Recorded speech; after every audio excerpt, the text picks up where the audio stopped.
before you get into this, there's things that need to be discussed. One, the state of California no longer offers maps or even links to information about the route I attempted here. And I see why. Because Sonoma County's Lost Coast is really technical and really dangerous. And I think keeping inexperienced hikers who don't know when to turn around off of the route is in the best interest of the public. That said, this is a fun hike, even though I have not been able to finish it, and I don't know if I ever will, given my life commitments and stuff, but it's a difficult, treacherous, dangerous hike. And if you are not experienced and you don't know how to navigate off trail, and you don't have access to clearly defined routes for this trail or this route, don't attempt it at all. I made it 2 miles in. I am pretty fit. I run 4 to 7 times a week. I walk at least twice a day, every day. I hike regularly. I eat well. And this route kicked my ass 6 ways to Sunday. So please, if you are not fully prepared for an arduous journey where you have to manage tides and you have to manage timing and you have to manage technical rocky terrain, please do not attempt this. Anyway, on with the video.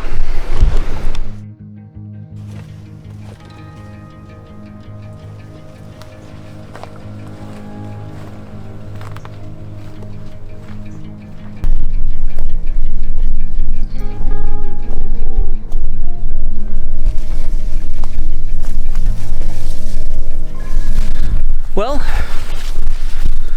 reports of my death are greatly exaggerated.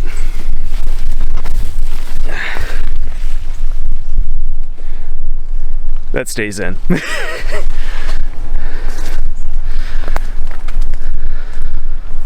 Been away, just haven't felt like doing any of this YouTube stuff in a very long time. And I'm kind of back into it. Dealt with some depression, some shitty situations at a prior career now, and I don't know, just feel like sharing things again.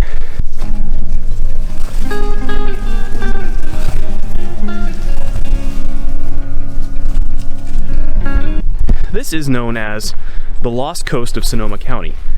Like the Lost Coast, the proper one, this is a rugged hike that goes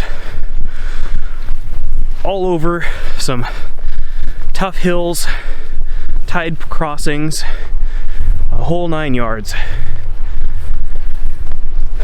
I've been really hungry to get back to the real Lost Coast for a very long time, but I haven't been able to for reasons. And figured now's a good time to at least get a taste of that by doing one that's simpler and closer to home. So welcome to the Lost Coast of Sonoma County.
It's the end of July as I film this, which means I'll probably get it out on YouTube sometime in the next 5 years. Maybe later. Anyway, I decided in June I was going to do this hike, and I've been researching it, studying it, drawing maps, all that. I've also been training a lot of running, a lot of hiking, a lot of walking, averaging 6 to 10 miles a day. And this morning, the day of the show, I wake up feeling like absolute dog shit. I got an upset stomach, loose poops, nose full of snot, whole 9 yards. I'm winded, just going up a gentle grade. It's deeply infuriating that after all that preparation, my body decides now's a good time not to do what I need it to do. Anyway, that's life though, and I'm just gonna power through.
You can see this really cool rock formation over here. It's flat, but you can see the layers of deposition on it, and at the same time, it's popped up at like a 45-degree angle. So in geological terms, we have a rule, or a law, that's called the law of original deposition. And it just means that material, especially sedimentary rock, the constituent parts of sedimentary rock, like sand, gravel, dirt, it's deposited in a horizontal way. They don't deposit in a vertical way or in an angular way. So this material was deposited likely on the seafloor, like the Juan de Fuca tectonic plate, flat. And then as Juan de Fuca plate was subducted underneath the North American plate, that was basically scooped up and just slowly lifted up by tectonic motion until it got into that position.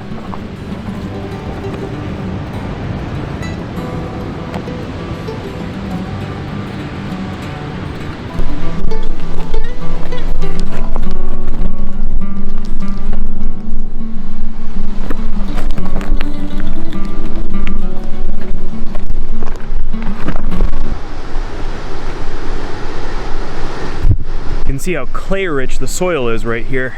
There's a lot of clay minerals in it. It's interesting, I haven't seen a lot of clay in the soil around Bodega Bay. So to find this clay rich patch here, I just wonder what the geologic process was here. There must have been like a shallow, muddy area here that's been accreted, and that caused this material to pile up. Interesting.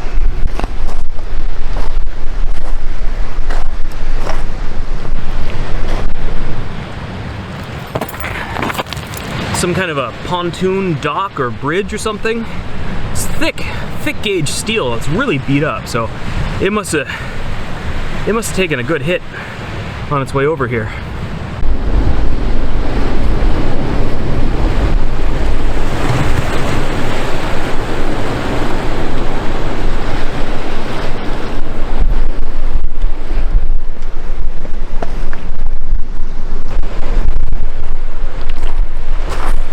So I'm down off the bluffs and onto the beach. Now it's time to try and make some tracks, because this is the time-sensitive, tide-sensitive portion of the journey.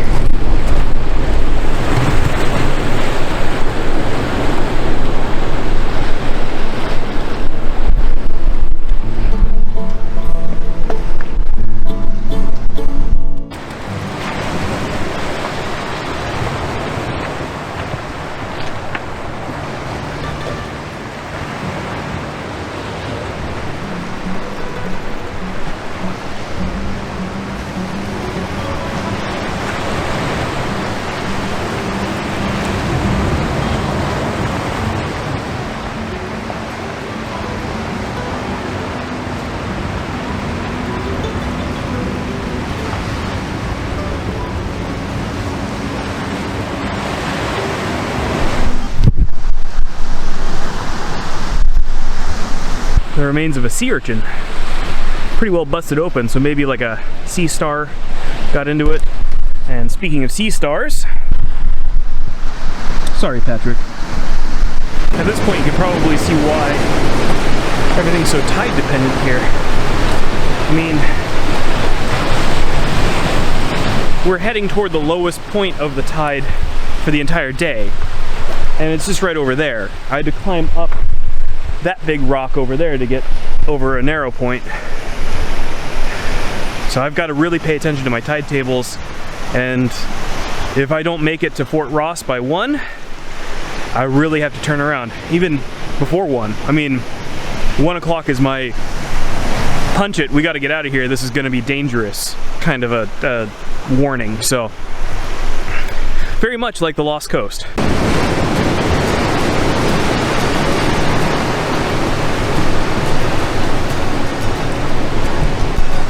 So this rock right here is somewhere between green schist and gneiss, which are two forms of metamorphic rock. So they begin life as a mudstone, like slate, and it gets metamorphosed through pressure, and it becomes schist, where different minerals are expressed through different factors in its chemistry and how the minerals are compressed.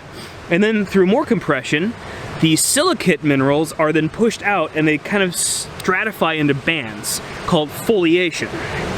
And that's the big determination between a schist and then its next step in metamorphosis, which is gneiss. Fun fact, I was taking a midterm in one of my geology courses and I couldn't remember the term foliation when I was asked that on the test.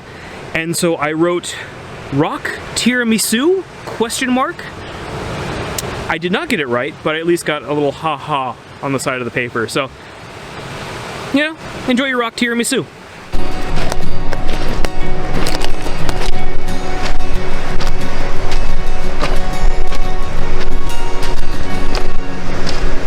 So the other day at work, I had a big gap between my morning and my afternoon work.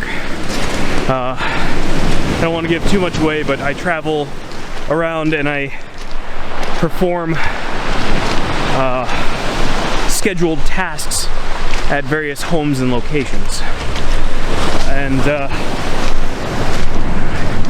I had one task scheduled right by the ocean in the very early morning, and nothing until early afternoon. So I figured I'd go to the Cordum Trail, which is one of my favorite little hiking spots, and go for a run, which I also love running there. So anyway, about a mile in, I find a little branch in the trail that gets me down onto the ocean, or onto the beach. And I had a friend in high school, we'll just call him Bill, who wanted to be a Navy SEAL.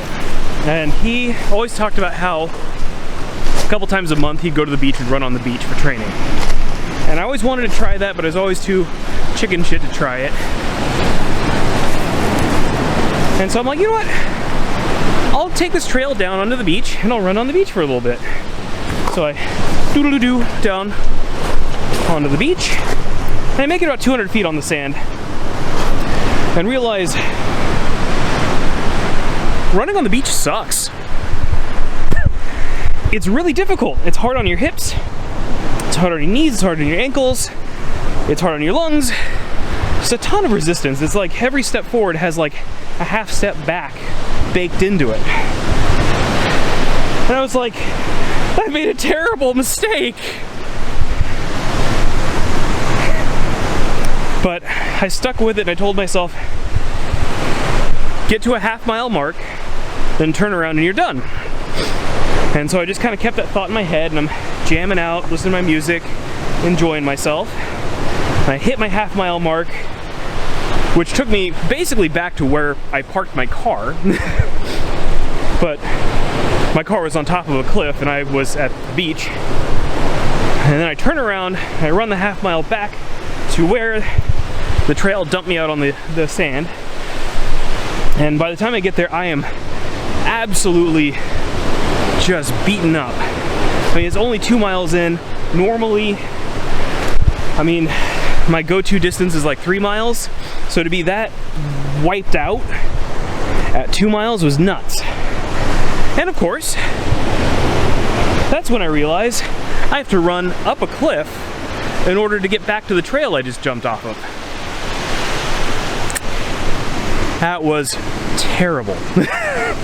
But by the time I made it back to my car, I hit the 3 mile mark, felt like I ran 7 miles, and I felt really rewarded by it. So sometimes just getting over yourself and getting something done is pretty nice. Anyway, random, I guess, shower thoughts for the day. Less than 2 miles in at this point. It's been really technical, and as I mentioned earlier, I'm not feeling well. I haven't eaten anything today. I'm running on one Rain Energy drink, which, Rain Energy, sponsor this channel, please. So I'm gonna try and eat something and see how it agrees with me. I want to see where I can, as far as I can go. So I'm basically a quarter of the way to Fort Ross at this point. And I don't think I'm gonna make it. Not today, not in the condition I'm in, not in the amount of time I have. It's just not realistic, and in fact it's kind of dangerous. So I want to continue on a little bit further, and then I'll have to turn around and head back. But that's the point, though. It's not about the destination, it's about the journey. And I'm just glad I can be here. And I don't get a whole day to hike, so I might just go and hit the Cordham Trail and do that. That's another couple miles I can add to my belt here. But right now, like, I'm doing good. This is a really technical climb. I'm bouncing back. I just need to try and eat something, you know? I also just need to be cautious about tides and mindful of that, because I could very easily end up in a bad situation if I push myself beyond my abilities here. In the meantime, I'm gonna try a couple deluxe mixed nuts and see how that settles with me. My hope is I can kind of work my way past this bleh I'm feeling, because I really want a nice burger on my way home. Burger and a beer would be amazing. Well, good news. I'm feeling okay after eating that little bit of food, so I think I might continue on. It's looking like the tide's going to continue to recede out for a little bit longer. So I'm going to try and make it to 3 miles. I'm going to have a little bit more to eat. Bad news is I forgot to turn the thumb valve on my hydration system off, and then I sat on the bite valve without knowing it. So now I got 2 kinds of wet in my pants. I'm sure you're just glad to tune in and listen to me talk about wetting myself at the beach. I'm sorry you're here.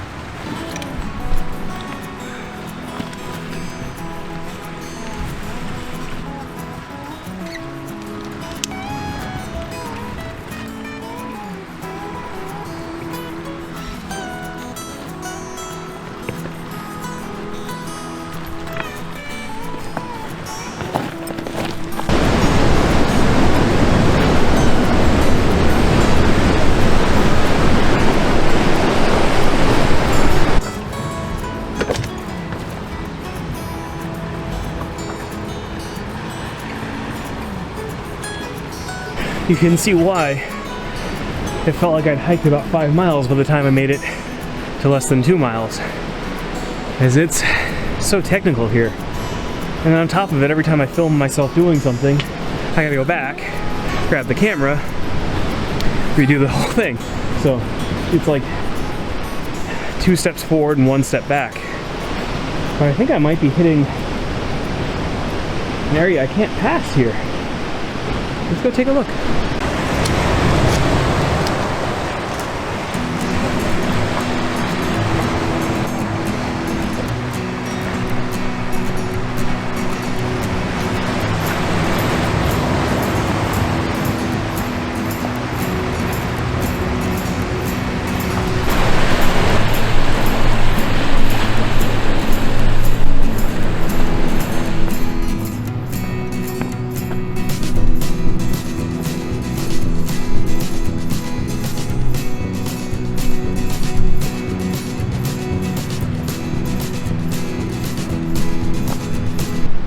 So some nice fishermen over there steered me toward this way, and I found a back way around that rock that was stopping me.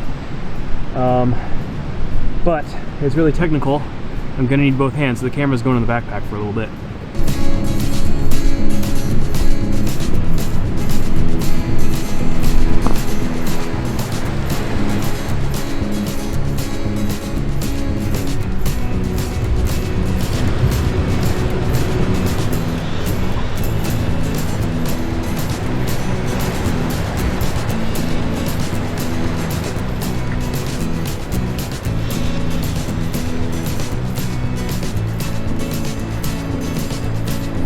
I did get off of that bluff, got onto another bluff, and the trail down to the beach on the other side was just too sketchy. Even if I could make it down safely, there'd be no way for me to get back up. It was just not doable. The tides are too far, so I basically hit as far as I can go. I'm gonna turn tail and head back to Simon. I talked to 2 different groups fishing, and they gave me some pointers, but basically the tide's just too high for me to be able to get any further. So it is what it is. In all honesty, this has been one of the most difficult hikes I've ever done, and I'm only a little over 2 miles, which means round trip it might be as high as 4 miles. It very much reminds me of the Lost Coast, especially the technical nature of it. Like gaining very little ground for so much effort. It reminds me of going up Rattlesnake Ridge at the Lost Coast. I mean, I love it here. This is amazing. I'd love to come back, find a better time to do it. But I was up on that bluff, and there's this crow on a knocker just watching me, going like, yeah, fall down, buddy. Just fall down. I want to eat your eyeballs. So I think the right decision is to turn tail.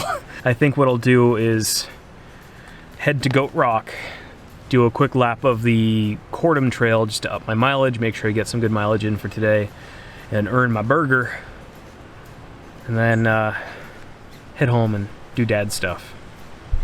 Sounds like a plan, right? Yeah.